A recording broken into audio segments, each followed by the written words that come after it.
Ada seorang petani dan seorang pedagang yang berselisih.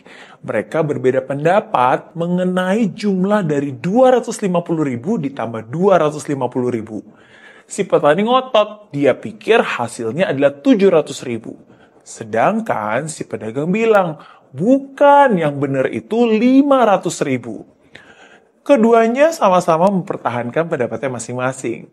Dan akhirnya si pedagang berkata, "Oke, jika kamu bersikeras dengan pendapat kamu, maka kita harus membawa masalah ini kepada hakim. Dan jika aku benar, maka kamu harus menyerahkan semua hasil panenmu." Pedagang ini tahu, udah pasti dia yang benar.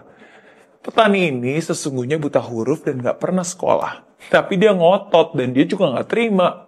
"Oke, mari kita ke hakim. Tapi jika saya yang benar, maka kamu harus menyerahkan hasil daganganmu."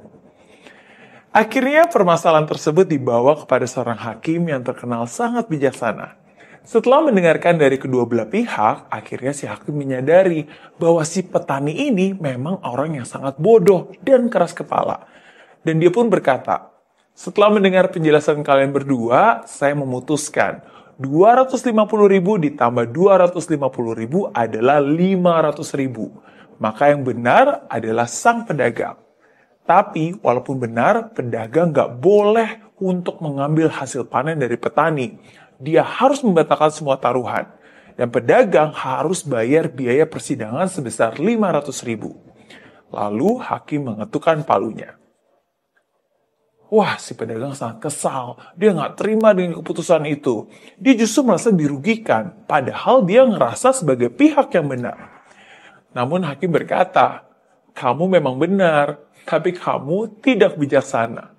Kamu sudah tahu bahwa petani ini adalah orang yang bodoh dan gak ngerti apa-apa. Tapi kamu yang pintar tetap aja berdebat hal yang gak penting. Selain itu, kalian berdua udah menyita waktu pengadilan yang seharusnya bisa menangani masalah yang lebih penting. Bukan masalah sepele seperti ini. Dan yang terakhir nih, kamu tuh punya niat jahat dengan memanfaatkan kekurangan orang lain, yaitu kebodohannya, untuk keuntungan kamu sendiri." Si pedagang pun akhirnya terdiam. Dia belajar dari kesalahannya. Ya, begitu juga dengan hidup. Sesungguhnya kita pasti pernah berhadapan dengan orang yang berbeda pendapat. Udah jelas-jelas salah, tapi tetap aja keras kepala. Bahkan kadang nih, yang salah malah lebih ngotot. Ketika kamu dihadapkan dengan situasi seperti itu, ingat, nggak semua hal harus diperdebatkan. Jangan pernah berdebat dengan seseorang yang percaya dengan kebohongannya sendiri. Kadang, lebih baik menghindari perdebatan dan membiarkan waktu yang memberitahukan kebenaran. Bukan berarti kamu kalah, tapi itu menunjukkan bahwa kamu lebih bijaksana.